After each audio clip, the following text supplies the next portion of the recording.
Hi guys, that's Gianpaolo Lorusso speaking for a new edition of the Top 10 PPC News-Parade of the last week of September and the first days of October.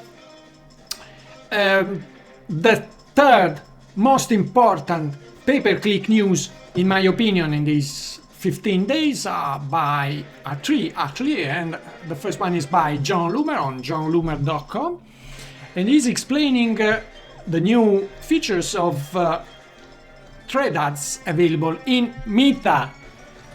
The second is by Brian Van der Allen on linkedin.com, and here he is explaining the new test budget feature which has been released in the last weeks.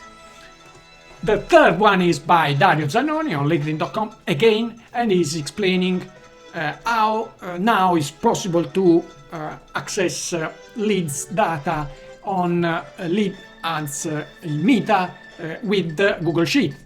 Interesting.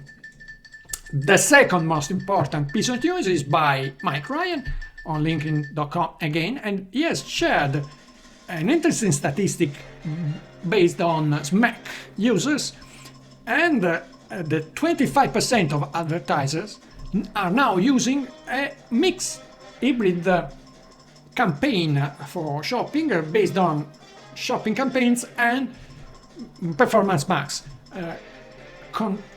as at the contrary of what they did when performance max were launched. So probably performance max are not so efficient and not so effective alone in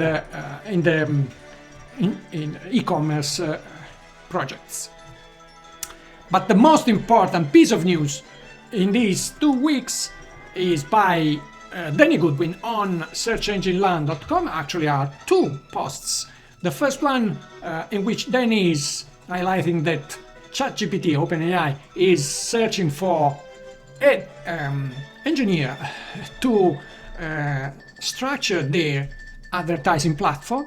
And the first one is the fact that, again, ChatGPT has released instant checkout and in-app checkout for ChatGPT. So those two things mixed together indicates that OpenAI is going to enter very deeply in the PPC market very soon.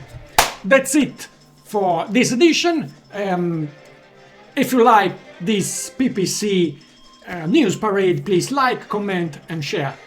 Ciao, and may the ROI be with you.